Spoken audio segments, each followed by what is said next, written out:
नमस्कार साथियों, आप सबका आज की इस प्रेस वार्ता में अभिनंदन, स्वागत।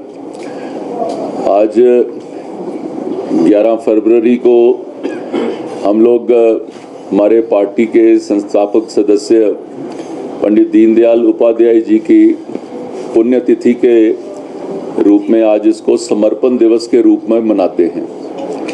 और आज ही के दिन 1968 में मुगल सराय के स्टेशन पे उनका जो पार्थिव शरीर वहाँ पे मिला था और उन्होंने हमें एकात्म मानववाद, इंटेग्रल ह्यूमनिज्म ये उन्होंने हमको दिया।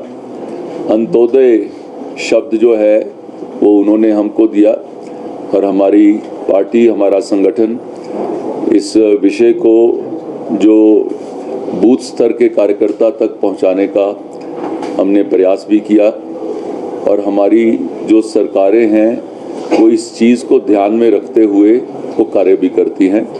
मैं अपनी वार्ता शुरू करने से पहले मैं पंडित दीनदयाल जी को मैं अपने श्रद्धा के सुमन अर्पित करता हूँ।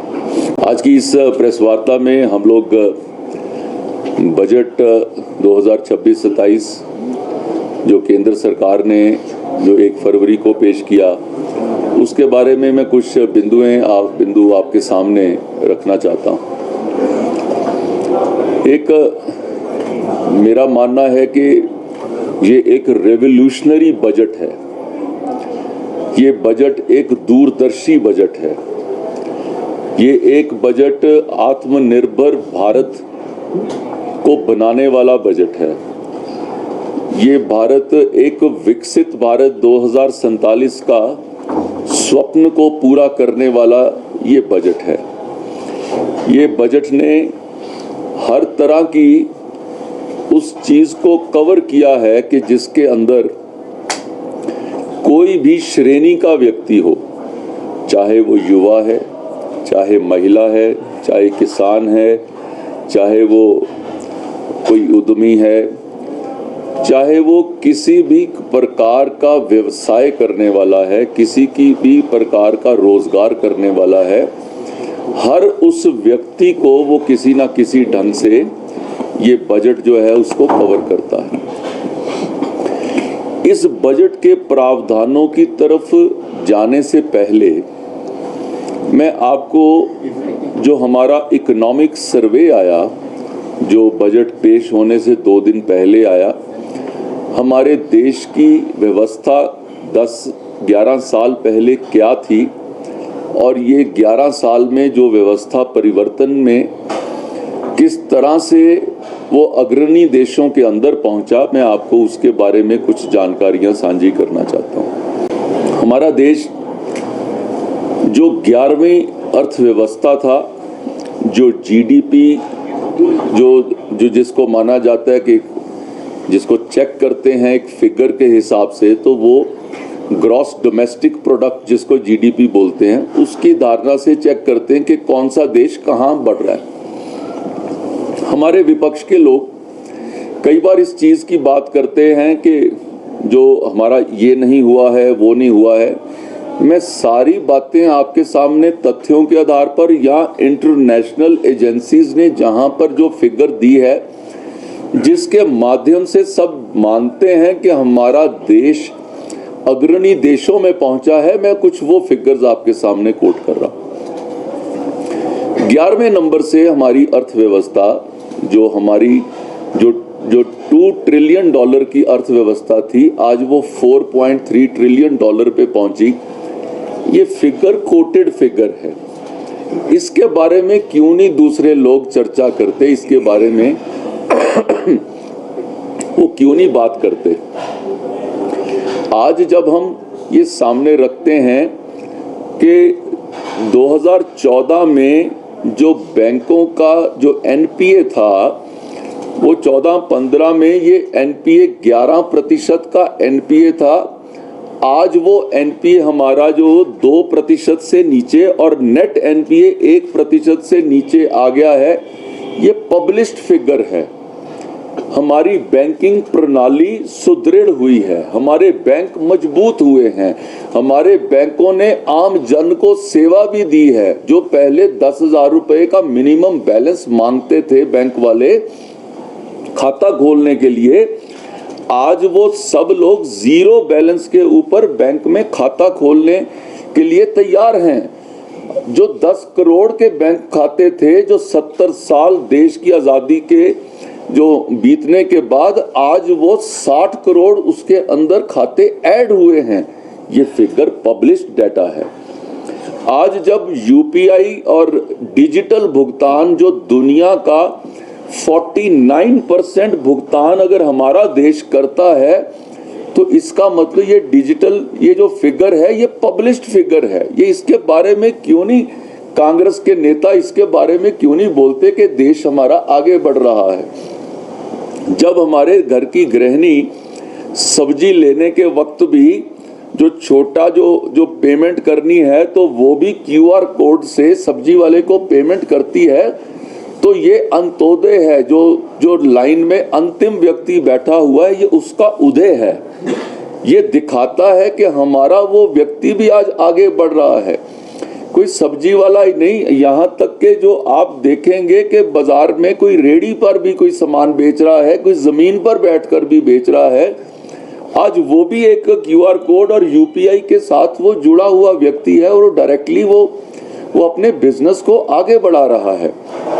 आज आप देखेंगे कि जो 10 साल पहले जो हमारा देश, आप ये मोबाइल फ़ोन सब लोग इस्तेमाल करते हैं, मोबाइल फ़ोन की मैन्युफैक्चरिंग में हमारा देश कहीं पर भी नहीं था 10 साल पहले। आज दुनिया का second largest manufacturer of mobile phone आज हमारा देश है। ये पब्लिश्ड फिगर है। क्यों नहीं इसके ऊपर वो दूसरे लोग वो चर्चा करते? चर्चा से भागना उनका रोजाना काम हो गया है, क्योंकि उनके पास जिसके पास वो कहा जाता है थोथा चना बाजे घना, ये कांग्रेस पार्टी के लोग लोकसभा में भी यही कार्य कर रहे हैं। अंदर से खाली हैं, विषय की जानकारी नहीं है, बजट की स्टडी नहीं है, फाइनेंस बिल को देखा नहीं है और शोर डालने का काम सबसे अधिक कर रहे हैं। ये कांग्रेस पार्टी का हाल हो गया है। और अगर आप पिछले 4 सालों में देख लें, लोकसभा के या राज्यसभा के किसी भी सत्र में कोई जो है पॉजिटिव डिस्कशन की तरफ जाने की बजाय हमेशा डिस्कशन से भागने का काम ये कांग्रेस पार्टी करती है। और जो कोई भी अपनी कंट्रीब्यूशन देने की बजाय वो देश की बदनामी, देश के बाहर जाकर वो देश की बदनामी करने का काम जो कांग्रेस के लीडर जन और खासकर उनके जो राजकुमार हैं वो बहुत अधिक करते हैं। मेरा ये मानना है कि हमारी सरकार ने जो बजट दिया है, ये बजट देश को आगे बढ़ाने वाला है। ये बजट जब हम 10 साल पहले का जो व्यवस्था को देखते हैं, मेरे पास जो जानकारियां जो जैसे एफडीआई जो फॉरेन डायरेक्ट इन्वेस्टमेंट आती थी, जो उससे आज की डेट में क्या है, मैं वो फिगर्स आपके साथ अपने प्रेस नोट के माध्यम से मैं शेयर कर दूंगा। जो एफडीआई जो टोटल आती थी हमारे पास, वो आज कितनी है, वो भी फिगर हमारे पास जो है वो मैं आपके साथ में उसको भी शेयर करता हूं। आज आप देखेंगे कि सोलर अलायंस के माध्यम से भी आज दुनिया के अग्रणी देशों में हम सोलर जो है एनर्जी मैन्युफैक्चरर के तौर के ऊपर हम लोग उभरे हैं। हमने जो डेटा सेंटर्स जो है देश के अंदर लग सकें, हमने उसके प्रावधान के लिए 2047 तक टैक्स हॉलिडे अनाउंस करी है। जो दुनिया के देश जो अपने डेटा सेंटर्स की बात करते हुए कई बार कहते थे कि हमारे डेटा सेंटर्स के अंदर भी सबसे ज़्यादा यूटिलाइजेशन हमारे देश के लोग कर रहे हैं, तो हमारे यहाँ पर डेटा सेंटर आएंगे। हमारे यहाँ पे कॉरिडोर्स जो है रेलवे कॉरिडोर्स, रेलवे के अंदर जो है वो 3 गुना हमारा जो व्यय है उसको बढ़ाने का काम जो है वो हमारी सरकार ने किया है। इनकम टैक्स के अंदर जो कई रियायतें देने का, और उसके साथ ही साथ जैसे हम लोग जिन लोगों को कोई डिविडेंड मिलता था तो कंपनीज के से वो एक 15H फॉर्म होता था, आज वो एक बार अगर आप अपने NSDL या CDSL को दे देते हो तो वो सारी कंपनियों को देने के लिए वो उनको मान्यता दे दी गई है ताकि व्यक्ति विशेष को कहीं हर एक के साथ बात ना करनी पड़े। ये ऐसा भी उसके अंदर प्रावधान दिया गया है। अपनी टैक्स रिटर्न को रिवाइज करने का भी जो 31 दिसंबर तक था उसको 31 मार्च तक का समय वो साथ में दिया गया है।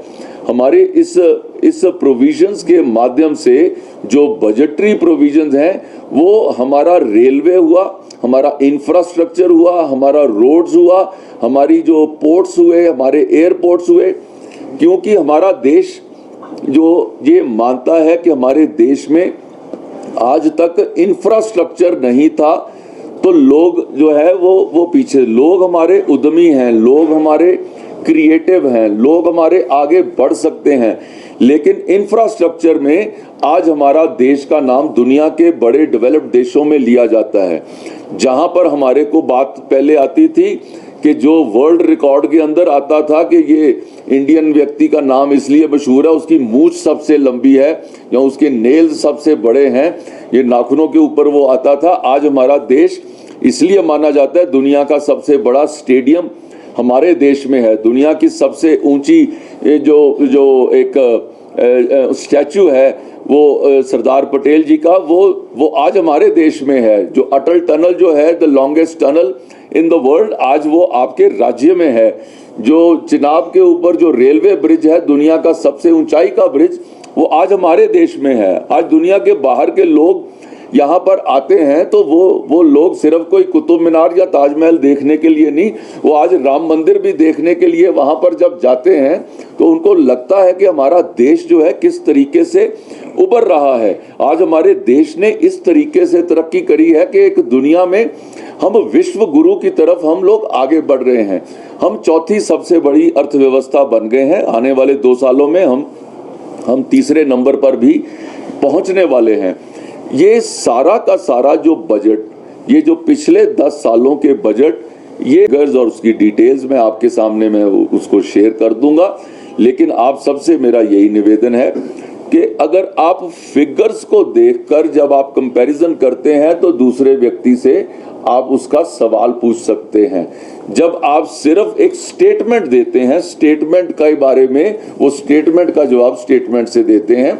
मेरे अपने सारे विपक्षी भाइयों से मेरा इतना निवेदन है कि कृपया आप इस सिस्टम को देखिए, इस फिगर्स को देखिए, हमारी जीडीपी ग्रोथ को देखिए, हमारा जो फिजिकल डेफिसिट का कंट्रोल है आप उसको देखिए। जब आप इन चीज़ों को देखेंगे तो आप मानेंगे कि हमारा देश कितनी तेजी से नरेंद्र मोदी जी के नेतृत्व में आगे बढ़ रहा है। डेफिसिट कंट्रोल करने में हिमाचल की सरकार टोटल फेलियर रही है और इन्होंने सिर्फ मित्रों की सरकार के ऊपर काम किया है, मित्रों के फायदे के लिए काम किया है, अपने फायदे के लिए काम किया है और जनता को जो वायदे किए थे वो वायदा खिलाफी करी है। जनता इनको कभी माफ नहीं करेगी, ये आप देखिएगा आने वाले समय। क्या हिमाचल भाजपा में सब सही है? क्योंकि जो 2022 के आपके लेवल थे वो अब तक उसी पोजीशन पे हैं। आजकल आपके नेताओं के प्रवास चल रहे हैं चारों पार्लियामेंट्री के, वहां भी देखने में है, ज्वाली में भी पिछले दिनों आपसी खींचतान जो है वो खुलेआम चल रही है। नेता प्रतिपक्ष और अनुराग ठाकुर के भी अलग अलग तरह के नारे लग रहे हैं। आपको लग रहा है हिमाचल भाजपा में सब सही है? क्योंकि आपके नेता तो दावा कर रहे हैं चुनाव की तैयारी चल रही है। देखिए, हमारी पार्टी के अंदर जो है सब सही है, लेकिन जो इन्फॉर्मेशन आपके पास है आप हमारे साथ शेयर कर दें तो हम जहां पे कमी लगती है हम उसको भी ठीक कर दें। सर, देश पे कर्जा कितना बड़ा है 10 सालों में? है जी, कर्जा कितना बड़ा है 10-11 सालों में देश में? ना देश के प्रदेश में? देश में मेरे को फिगर्स लेनी पड़ेगी, मैं आपको दे दूंगा। और फाइनेंशियल मसलों पर क्या बीजेपी राज्यपाल के पास जाएगी? टंडन जी, प्रदेश में जिस तरह के हालात हैं, क्या बीजेपी ये मानती है कि प्रदेश में फाइनेंशियल इमरजेंसी जैसी स्थिति है? मुझे लगता है कि जो प्रदेश को जो मैनेज कर रहा होता है ये उसकी ड्यूटी बनती है। यही राज्य जो है हमने जो जिस ढंग से इवन कोविड के समय पर भी जिस वक्त जो इनकम्स ओवरऑल पूरे देश में, सिर्फ प्रदेश में नहीं पूरे देश के अंदर जहां कमी हुई थी, उस समय पर भी हमारी सरकार ने एक अच्छे ढंग से सरकार का संचालन करके दिखाया है। ये इनका हाल ये है, नाच ना जाने आंगन टेढ़ा। आपको आता नहीं है सरकार चलाना, आपको सरकार में रहने का कोई हक नहीं है, लेकिन आप तब भी दूसरे की गलतियां निकालने के ऊपर आप सोचते हो कि जनता कोई इतनी जो है वो अनजान नहीं है कि जनता को समझना है। तो क्या आप ये कहना चाह रहे हैं कि सत्ता आपके हाथ में सौंप दी जाए तब आप राज्य की मदद करेंगे? नहीं, वो तो सत्ता सौंपने का सिस्टम तो एक संविधान ने रखा ही हुआ है, उसमें कोई इनसे नहीं चलाया जाता तो ये वैसे ही छुट्टी ले लें। थैंक यू सो मच, आप सब आए।